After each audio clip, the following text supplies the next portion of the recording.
Okay, we are live. Looks like you're gonna check it for us.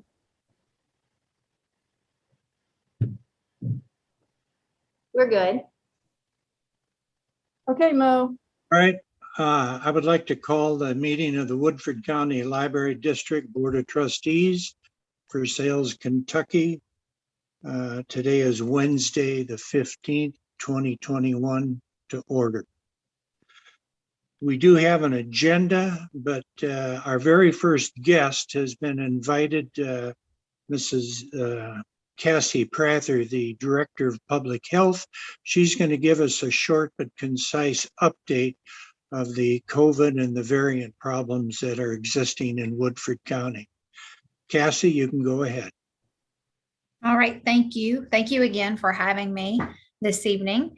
The first slide that I have here for you all to view is actually a statewide number of cases, just so that you can have some trending data. So we peaked between January and February with cases originally with the Alpha variant, and then now we have started to peak again, which has eclipsed the previous peak in August. And so that's similar to what we are seeing here locally. These are the number of cases, of course, in Kentucky, but I just wanted to give you all this trend data of Kentucky and the number of cases that have been reported. We keep hoping that these are going to plateau and then decrease downward, similar to what they've seen in other countries with the Delta variant.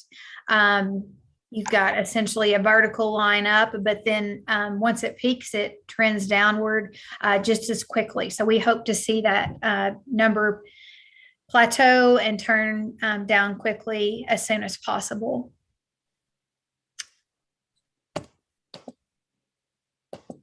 Okay. So this is just to show you the change in the distribution of the COVID deaths here in Kentucky. You know, originally we were seeing with the Alpha variant, that variant was particularly harmful to those that were 70 years of age or older. And so we're seeing a shift with the Delta variant. I think this is largely due to the number of people in the 65-year-old category and over being prioritized during the time of mass vaccination. You know, they were considered in that first tier and had that opportunity, and especially in those long-term care facilities where we saw the spread being very high. So I just wanted to give you all kind of a little snapshot of that. And then this next slide, of course, is specific to us here in Woodford.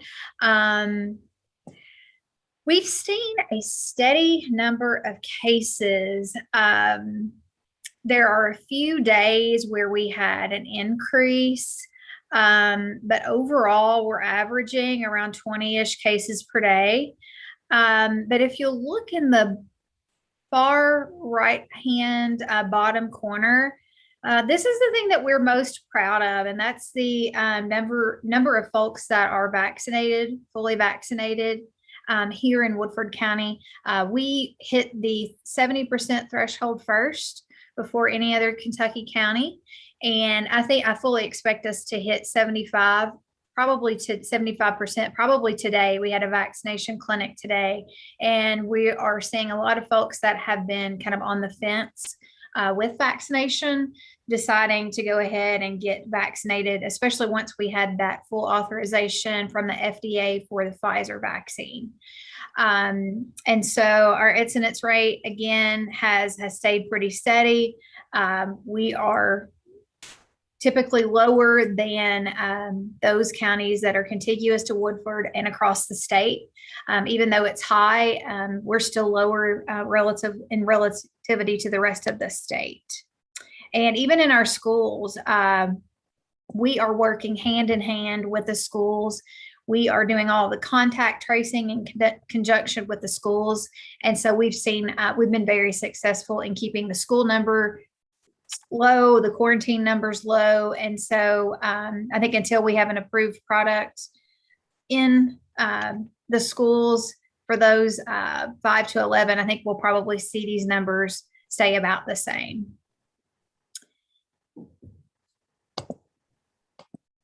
Okay, so the questions that we're getting right now is who is eligible for that third additional dose. Right now, it's actually very few people, folks that have been receiving cancer treatment, organ transplant, stem cell transplant, immunodeficiencies, HIV, those that are on corticosteroids or immune suppressive drugs, and we have to wait at least 20 to 8 days after that second dose to administer the third dose. And it should be the same product that was used originally. So with Moderna or Pfizer, you want to stick with that product that you originally had for your first and second dose. And the only way that we're not able to give the COVID vaccine to someone that's interested in wanting that is if they had the monoclonal antibody treatment 90 days prior. So that's one of the questions that we ask every person that's coming in and interested in getting the vaccine. We are expecting that we'll be giving booster doses, a third dose for the general public. The Advisory Council for Immunization Practices actually meets this Friday, and they are going to be reviewing data. We've been told too that they have data that's been submitted, or if it hasn't been submitted yet, it will be submitted very soon. The data from the trial, for the Pfizer trial, in those individuals 5 to 11 years old. And so that Advisory Council, ACIP is the acronym. They are an external board of physicians that review the data so that the FDA has extra sets of eyes looking at all the safety profiles and everything from the trial data and making those recommendations. So at this time, no booster doses should be given to the general public. And that's because those of us that are relatively healthy, don't have, haven't had an organ transplant, aren't battling cancer, or on certain drugs that suppress our immune system, they're still seeing adequate levels of antibodies. And right now we're having a lot of trouble with messaging, frankly. People are angry that if they didn't get the shot, their reasoning really is that, well, if people are getting the virus, even if they've been vaccinated.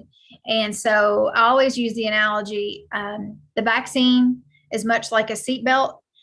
A seatbelt's not going to prevent you from getting into a car accident, but it will decrease the chances of severe injury or death. And so that's really, again, I feel like that's an easy analogy for folks to understand. Just like with flu virus, even if you get the vaccine, you can still get the flu, but your chances of symptoms being such that it would land you in the hospital are further decreased because of that vaccine. You're 3.5 times less likely to get the virus if you've gotten the vaccine. You're 8 times less likely to get sick, and 25 times less likely to die. And so even though those of us that are here today have not lived through a pandemic, we've had really bad viruses in the past, smallpox and polio. And then again, people want to know, okay, I've had the mask. Why do I still need to wear my mask? Well, we don't know who is around us. We don't know necessarily people's vaccination status. And we're seeing, these new variants, and we need that extra protection because the virus has changed. And I just wanted to give you all some additional resources. People often want to know where they can get vaccinated. And so there are some ways that you can get vaccination sites that are close to your home county. We give the vaccine we actually have all 3 vaccines, Moderna, Pfizer, and Johnson & Johnson at the Versailles Presbyterian Church every Wednesday from 1 to 5:30. We're also in conjunction with Gravity Diagnostics. city and county government and Woodford County Public School System, we are offering free PCR COVID testing at AP Indy Lane. It's drive-through. There are no appointments necessary, and that testing is available 7 a.m. to 9 a.m. on Monday and 2 p.m. to 6 p.m. on Thursdays. And this will repeat every week until there's no longer a need. And so looking ahead, I think that within the next month or so, we're going to see an approved product for those individuals in that 5 to 11-year-old category. I think this is going to be, COVID's going to be endemic, much like the flu.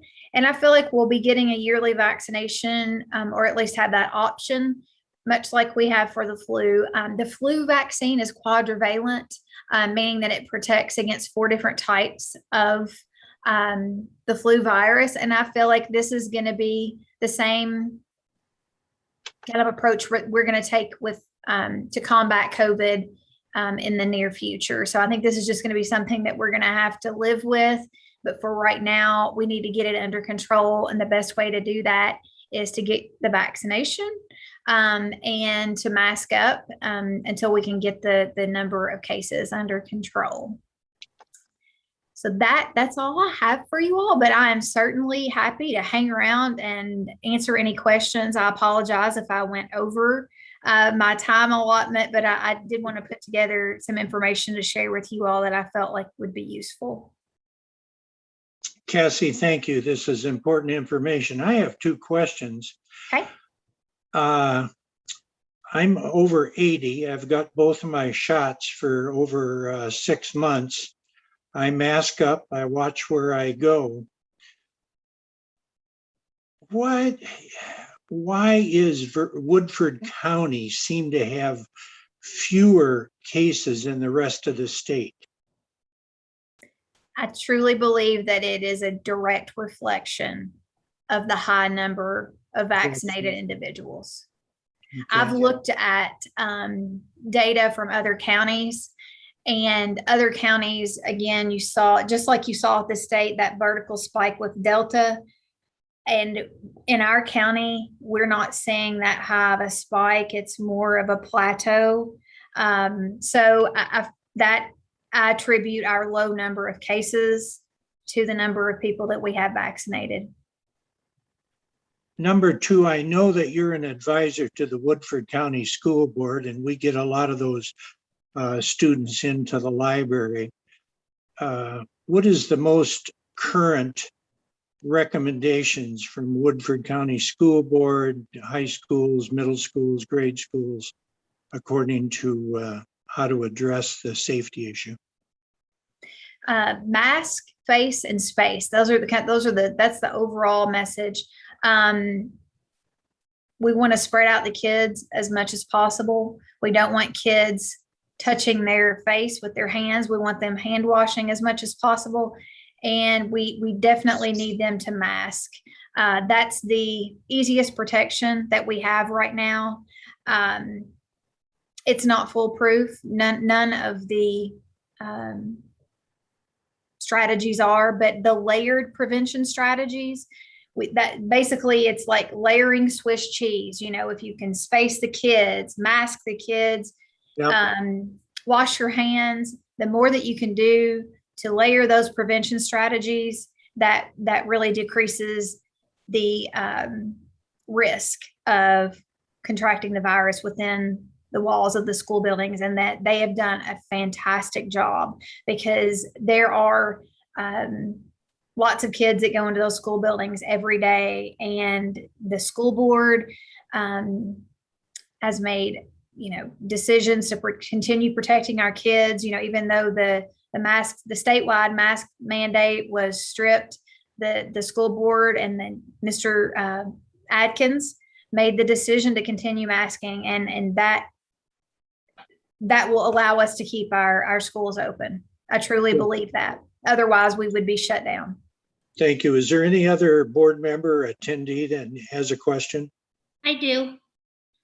Well, So I have a question about the boosters. Will the I have a 2-part question. Will the health department be giving boosters to the general public in the future? And then are you giving boosters now to the immunocompromised? Yes, and yes. We are already giving the boosters to those that are immune compromised. And as soon we actually are over ordering, I guess. We're building up our supply so that whenever we can start giving that third dose, we will be in a good place to do that. We will probably shift our efforts maybe to a drive-through type of situation, because we know so many people here are already vaccinated. So we know that the interest will be there for that third dose.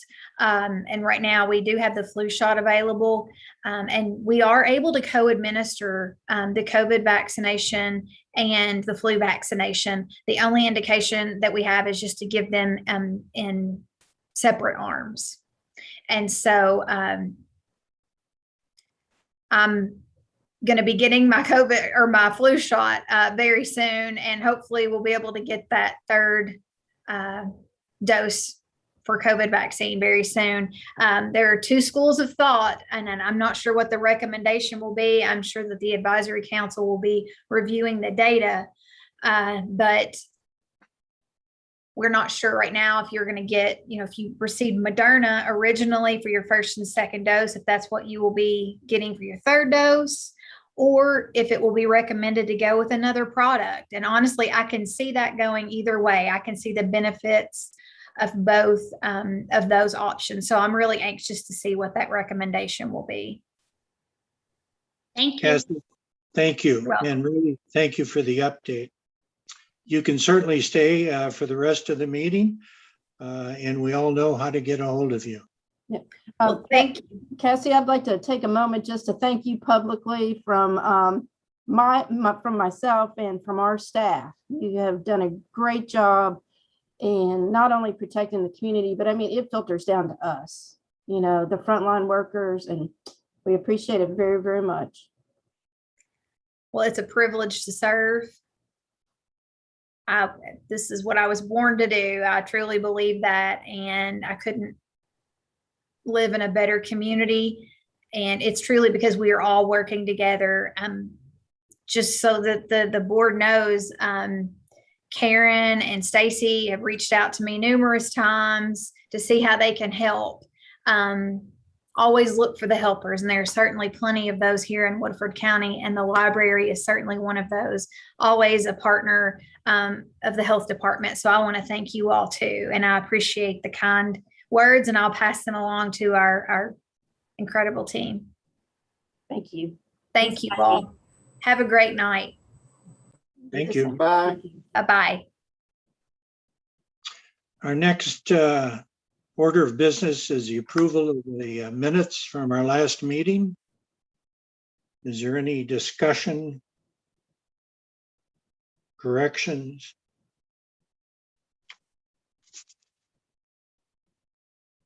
If not, I so move for a motion for approval. So moved. Second. The I minutes second. have been approved and seconded. All in favor, say aye. Aye. Aye. Aye. Aye. Opposed? All those present passed it unanimously. Our next point is the report from the Friends of the Library. Do we have a representative? Mo, we need to do the financial, I think, is next on the agenda. Oh, I'm sorry. Oh, yes, I see it. I'm sorry. No, you're fine. We got it. We need approval of the finance report for last month. If anyone I has don't- any questions, I'd be happy to answer them. Should we let Tom go? That's kind of you to ask, but I'm okay. Let's keep Okay. the normal pattern.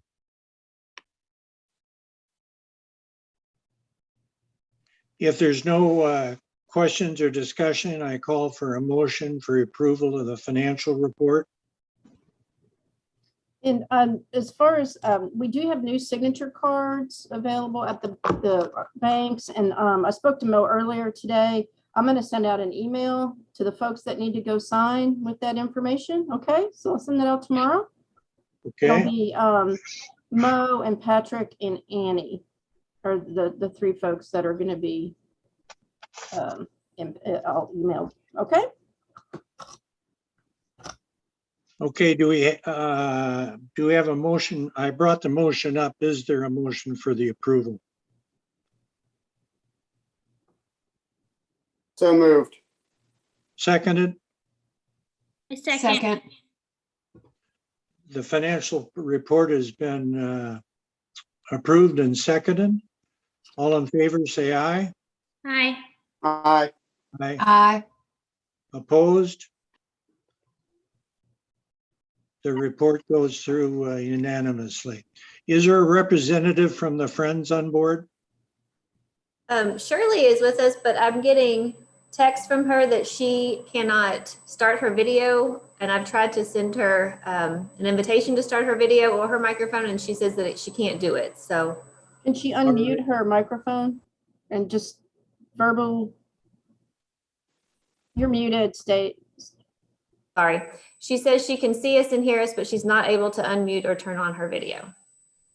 We can come back if she can get on. Is there a representative from the Woodford County Historical Society? Yes, I'm here. Can you hear me okay? Yep, Susan, could you give us your update? I sure can. We had our board meeting on Monday night and worked on a couple of items. We're currently seeking nominations for 4 members of the board that are to be updated or replaced this year. If you have anyone that you think might be interested in serving on the board, we'd love to hear that. We have our next program coming up on the 23rd of September. That's next week on Thursday. David Hume is going to be giving a program on the history of the Ohio and Kentucky Railroad, which should be an excellent program. Everyone, of course, will be required to wear masks in the meeting room. Before that meeting begins, we have a brick dedication. There were several bricks that were purchased back in the winter in either honor or memory of someone, and we're going to do that outside prior to the meeting. So that'll be at 6 o'clock, and then the program is at 6:30. Then Judy Phillips and I are working on the write-up for the plaque that's going to go into the history room. And once we have that pulled together, we will present it to our board at their next meeting and then bring it to you all the next time we meet with you. So I think that's all. I'm sitting here in the parking lot on Boston Road. One of my favorite charities is Military Missions, and my DAR group, we're packing boxes tonight for Military Missions. So I'm excited to know I can actually do this in my car on my phone. Technology is great, Susan, once you embrace it. When it works.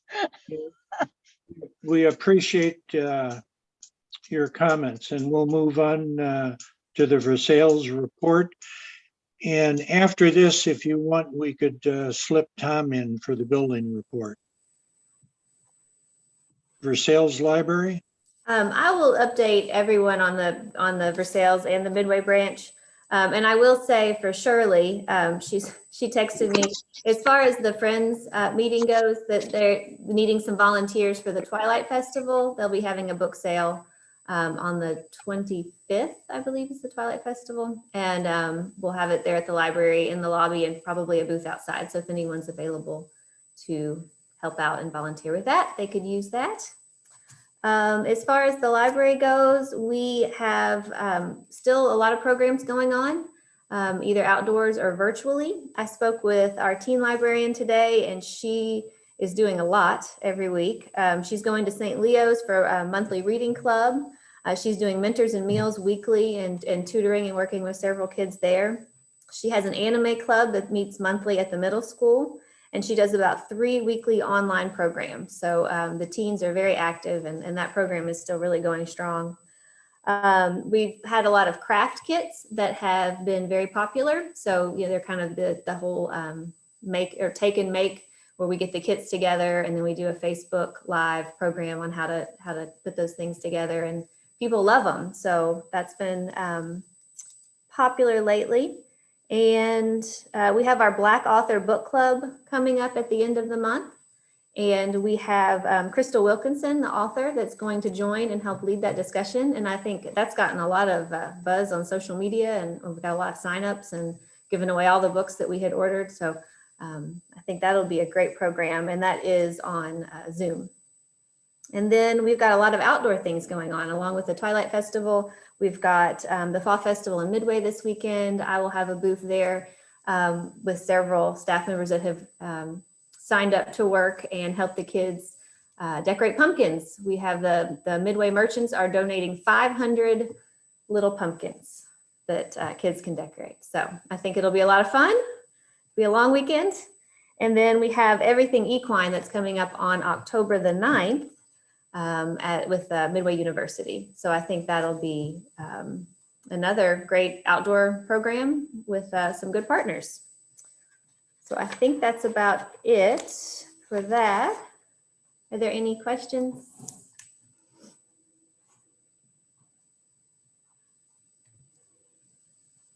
I think we lost Mo. I think we did too. Sorry, I was distracted because I think he's trying to get back in.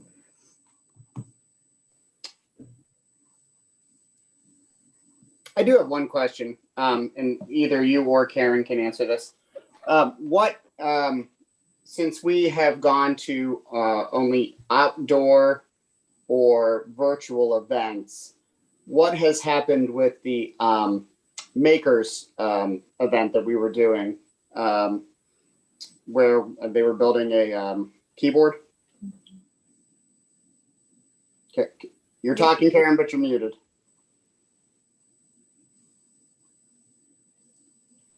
We had, sorry about that. We had originally had that scheduled for September. And when the decision was made, I actually emailed Mr. Edlin, and we put it on hold temporarily. And he understands that because it was a series of 4 classes and they have to be in person because they're building stuff. So, but he's good.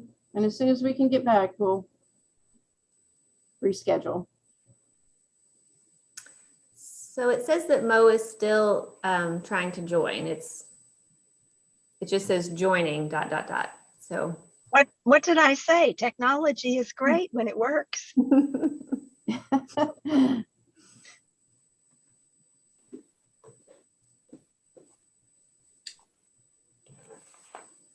It's just the intermission in the meeting. Yeah.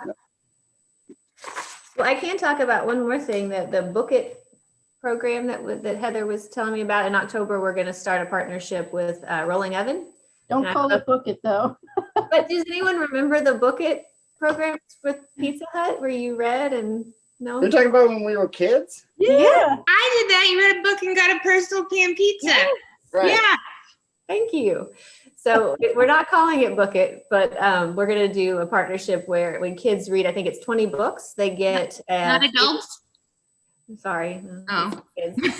But maybe, yeah, we'll share. It's a free 8-inch pizza. And we're going to have a kickoff. I think it's October 4th, outdoors with a magician. So that'll be great. Yeah, it's going to be fun. Mhm. The kids will get a real kick out of it. And it's perfect with Rolling Oven right there next to the library. I don't know where Mo is. Books. It may be his internet connection because he is. Yeah. Oh,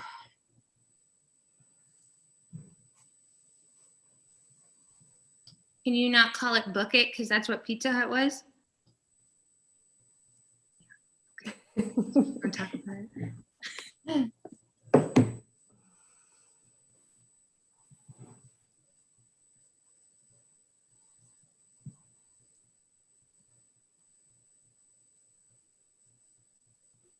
I have a question. Mhm. So I was looking over the furniture stuff, and it says there's going to be a cafe. Where's the cafe going to go? I've never heard of the cafe. Was that before I got here? Yeah. Okay. well, it's called an internet cafe. Oh, So it's a cafe, but there's no like food or drink like in a regular cafe. It's just cute name. yeah, like book Oh, it. Yeah. I got it. Because I was reading it, I was like, "We're getting a cafe. Where's that going?" Yeah, I added that. Yeah. Okay. I was like, No, that's a good question though. No, it's going to be on the first floor, but it's just going to be where it's the higher tables, things like that. "That's cute." Yeah. Okay. Um, Because my thought was, "Who's cleaning that up?" exactly. Right. Patrick, I heard, I yeah. think I don't. Do you want to proceed or what's Sure. your call? I don't know how we need to. we can put it to a vote of the board to move on. Aye. Do we move on? Yes. Motion to move on. Second. All those in favor? Aye. Aye. All right. Okay. We'll proceed down the agenda. Moving along, we are at the director's report. Can I request, Karen, that we allow our remaining guest to go first? Absolutely. Tom, floor is yours. Well, thank you, Patrick. And yeah, Mo won't be missing a whole lot. I think my report today is somewhat straightforward. If you all have been by the addition lately, you'll see that they've done some supplemental connections for the shoring and bracing there at the salvaged walls of what used to be the Flower Basket building. The foundations, I believe, are complete, and the foundations consist of some micro piles that are doing the heavy lifting. There's some grade beams. Those two are complete. And there are even some short stem walls that pop up on the north side. So if you walk by, you'll see a short 2 or 3 foot tall stem wall on the right. So with that, I suspect that what we'll see in the next month is the beginning of some steel framing. And I met with the mason last week, and he will probably start doing some test patching. Part of that work also includes a restoration of sorts to the old Logan Helm Library, the previous edition, as well as the addition. So hopefully you'll see some inroads toward that. And even for those of you all who've been in the library, some of the interior lighting replacements has been installed. Hello, Mo. Welcome back. Thank you. I don't know what happened, but that's technology, eh? Yeah, she's fickle.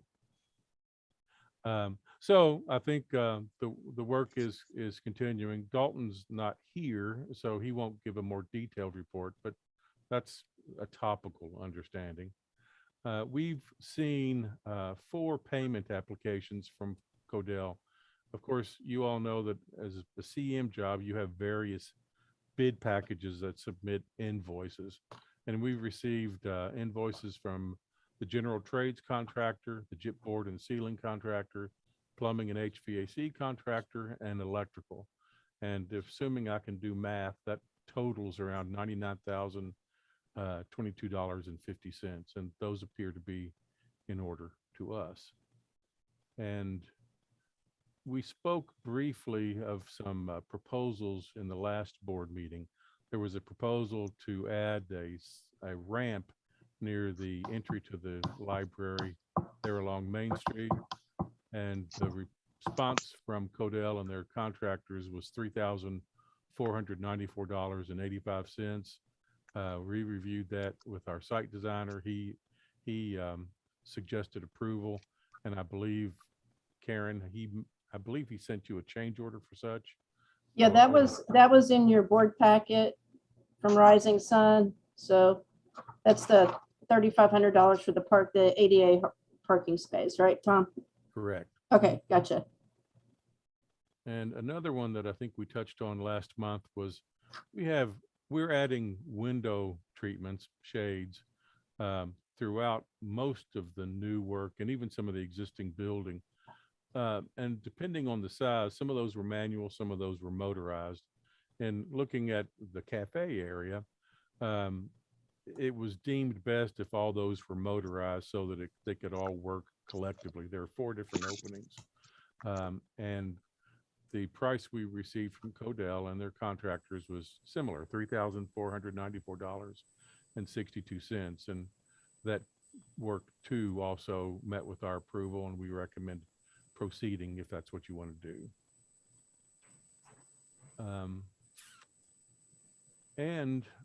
We continue to wait on a pricing response for the landscaping. That's not time sensitive, so that doesn't bother me. And we, on a somewhat related but different matter, at the last board meeting, I also talked about I will be issuing a proposal request for that fallen cornice and some other miscellaneous repairs associated in the same neighborhood. And I have since found another contractor in town that can likely fabricate that. So I'm feeling better about that pricing. With any luck, Karen, I will issue that in the next week, and I'll certainly copy you on it. Another cost item would be Ellie Gregg does the state mandated special inspections, and they test for concrete, they test for steel, so they've been quite busy. Their invoice was for $3,961.50. We believe those visits were required and payment is appropriate, so we recommend that. The only other items of note since the last meeting, we talked a little bit about window shades. That color was identified simply to match the existing. There was a tentative color selection given to Codell for the painted brick and the painted trim that will be on the addition. As that work proceeds, they'll do a mock-up of that. So you all will have a chance to take a look and make a final approval before you drive by one day and wreck into the building because it was painted pink. The metal wall panel was selected. I think that was a musket gray. That might even be the color that's in the background. Musket gray, I think, was the choice not only of Karen and a couple of comrades with her, but it seemed like a good background color. We want the addition to be the story, not the strange little bump on the top of the building. And also during the last month, there was a fair amount of concrete that was being poured, the foundations during a rain event. And I did inquire of Ellie Gregg if what they saw there, if there should be any concern. And their response was that there was no standing water in the excavations. The concrete was covered shortly after the rain started, and that the tests that they did to test for compressive strength were good, and they're expected to meet their specified strength. So we didn't see any item there that concerned us. And you've touched on a little bit of some of the old business that I had. We were, of course, waiting for instruction from you all on a dedication plaque and waiting on instruction from you all on the black lettering with gilt borders at the local history room. Again, those aren't time sensitive, but I will continue to mention them until you all give me direction. And as a quick brush, that's really where we were last month. Next month, hopefully you'll see some steel, which will help give it a more of a sense of place than what you see now. And they have removed some of the other select demolition from that main facade of the former flower basket. So you can see some of the transparency that you will see from the street. I think it'll be a handsome building, but we can talk more about that, or we can talk now if you have questions. Tom, I just want to review the numbers that you went over real quick, because I guess we'll need to seek approval of these.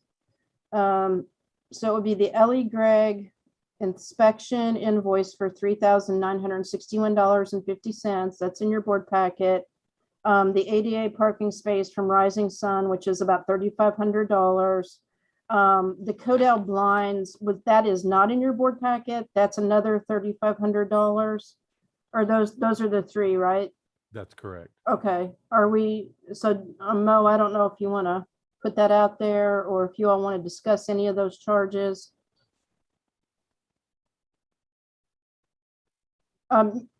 You're muted. Can't hear you, Mo. All right, there we go. Is there any discussion? I think they've been explained fairly specifically. If not, we should call for a motion to have these bills paid, Karen. Yeah, or the other, or at least the work put in motion on the ADA parking space and the mechanization of the blinds. I'll give the motion. Is there a second to the motion of the blinds and the additional work for the parking space? I'll second. The motion has been made and seconded. All in favor? Aye. Aye. Aye. And then, I'm sorry, opposed. I got ahead of myself. All right, any discussion? All right, it's passed. And then, Karen? the approval on the Ellie Gregg for the inspections, the $3,900. That's an actual invoice. Do I have a motion to pay the Ellie Gregg invoice? So moved. Seconded. Second. All in favor? Aye. Aye. Opposed? Let it be noted that the motion was made, passed, seconded, and approved unanimously. Tom, is that all you have for us today? That is, but again, I'm open to any questions if anybody has any concerns. I didn't hear it because I was off the air for a minute. We seem to be on schedule. Things are moving ahead. Supplies are being ordered and received. Yeah, Mo, I haven't heard of any issues with materials from this meeting. And at the last progress meeting, that was a specific question. None of the contractors present had firsthand knowledge. So, of course, we do have another progress meeting with Codell and the contractors tomorrow, and that will be a repeated question. But no, I've seen no effect to materials, no effect to schedule. Good. And I owe a lot that to you and your firm for staying on top of it. Of course, it's your job, but we really appreciate it. Well, that's the job you pay us for, Mo, and I'd like to believe I'm doing a little bit more than I'm required to. But no, we'll keep our eyes on it, and when if a problem arises, we'll squeal. I have a question. What about staffing issues? Just generally, construction employees do the work. Has that been any issue so far? No, again, not to my knowledge. I think at the discussions last month, I think there was sort of secondhand information that other contractors or other vendors have had some staff interruptions. And we recently completed Midland Library in Boyd County. And it was somewhat similar. They had some tangential stories of illnesses, and they did have some absences of contractors, but it never affected the work. So let's hope that despite the current spike in COVID, that doesn't come forward. But again, I'll bring that up tomorrow, and if I hear anything differently, I'll share that with Karen. Thank you again, Tom. We appreciate you coming. I appreciate you all having me. And again, if you ever have questions, please reach out. All right. Thank you. Karen, did you get your Versailles report in? Yeah, Stacy did. Stacy did both for sales and Midway, so we got caught up there. Well, guess what? You're up again. I'm up again. Okay, so it looks like we're on B of the director's report, which is the furniture Correct. proposal that that was in your board packet. It came down from Collective Spaces. I spoke to Mandy Flynn, and she said that we need to get this in the pipeline and get this furniture ordered if we expect to have it for, when the building is complete, because they are having some delays on their end. And the amount on the proposal was included in the, we've known this amount since the get-go. Correct. That was part of the financing. So I just wanted to, due to the amount, I wanted to run it by the board once again for your all's approval. Well, if you're looking for approval, do I have a motion that we approve the furniture proposal contract?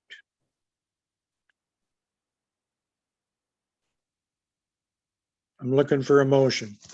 I'll move to approve the contract.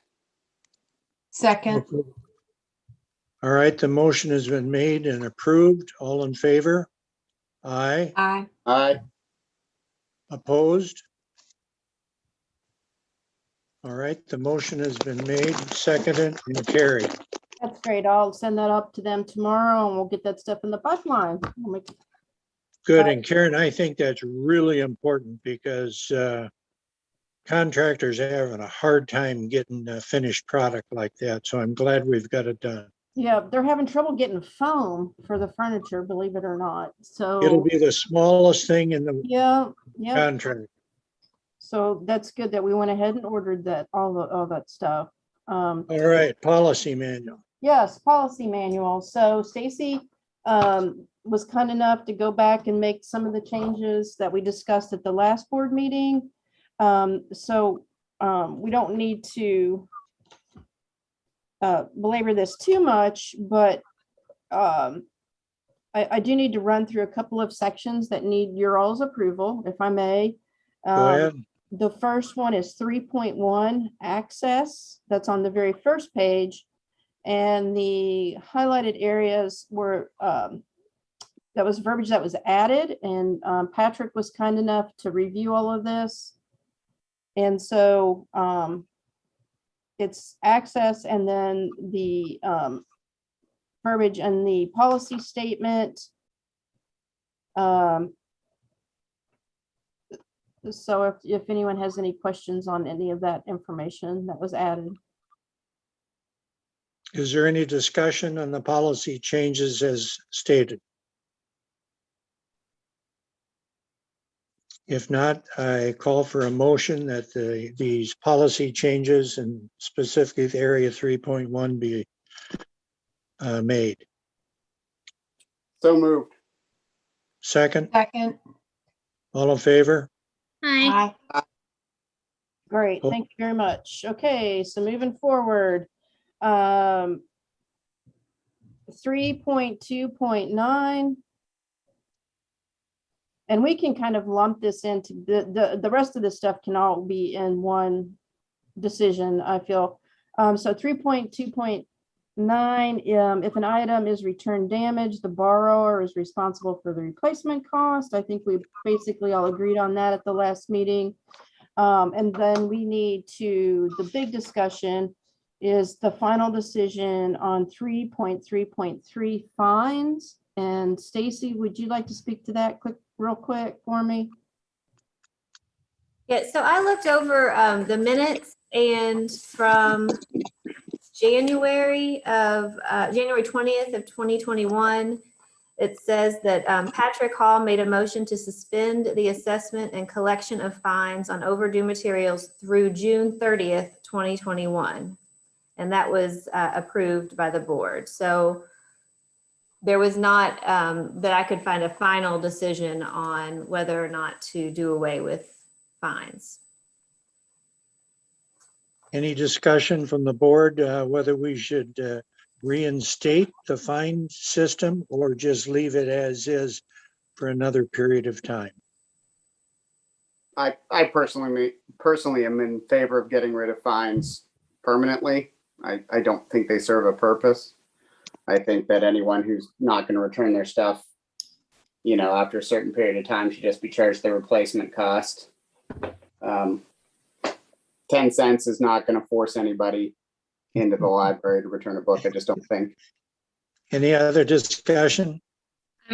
As someone who can't drive, it doesn't make me be able to drive to get my book in there any sooner. So he's right on that. So I agree with him. I do too. And Do that, I hear, just to, that's for late fines. Yeah. Okay, okay. do I hear a motion that we abolish all late fines from now and in the future until otherwise discussed?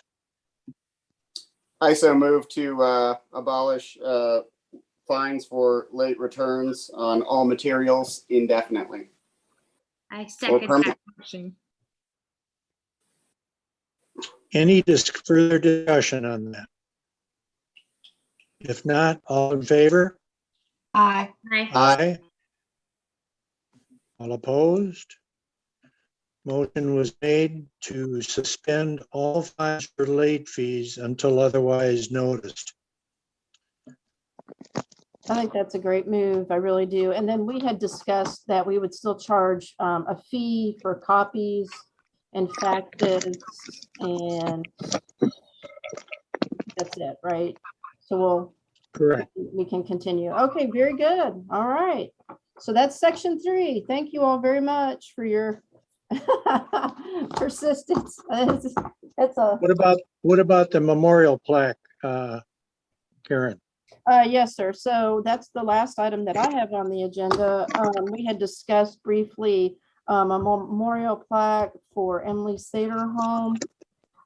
We do have some space on the donor wall out in the main library. If we wanted to have, you know, there's not a whole lot of room left. I went out there today and, but if we wanted to have one, sent off and engraved in her memory, I'd be happy to do that.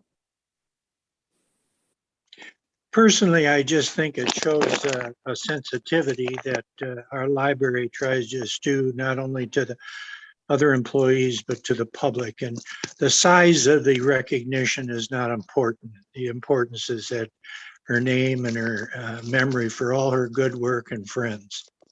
Any other discussion? I agree. I like the idea.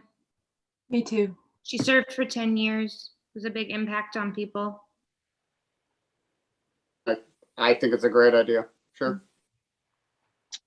Do we need a motion on this, Karen, or is this something that we would just do as a operational expense? I mean, other than just recognizing it, I think that's fine, and I'll take care of that. Sure. Okay, Okey-doke. and thank you for that. Thank you all. Thank you, Karen. Thank you. Thank you. That's actually all I have. I don't even have a laundry list today, y'all. That's great. That's great. All right, unfinished business items that we've discussed before that we have not completed. I can't think of anything. Is there any new business to be brought up? Any ideas, any thoughts, any hopes? I will say that Stacy Thurman and I have had a good opportunity to work together quite a bit over the past month or so. And I think it's really nice cross-training. So I think that we're really making some headway in getting that done. And Good, and I think that's the way it should be.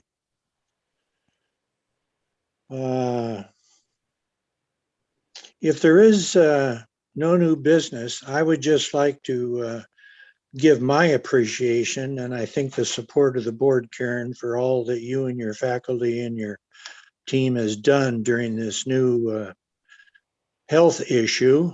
And you got a building to deal with. You got the general everyday excitement of running a library. And our hats are off to you, Karen. We're very proud of you and your faculty and your staff. well, we sure do appreciate it. You know, we've got a great board, but the team here, you know, they're, like I said, they are always gracious and kind, and you can't ask for more. So we got this. Do I hear a motion for adjournment? I'll give you the motion. Second? Second. Second. All in favor? Aye. Aye. Aye. Against? Motion has been made and passed that we adjourn this meeting. If you would just hang on for a minute, I'd like to give a personal highlight afterward.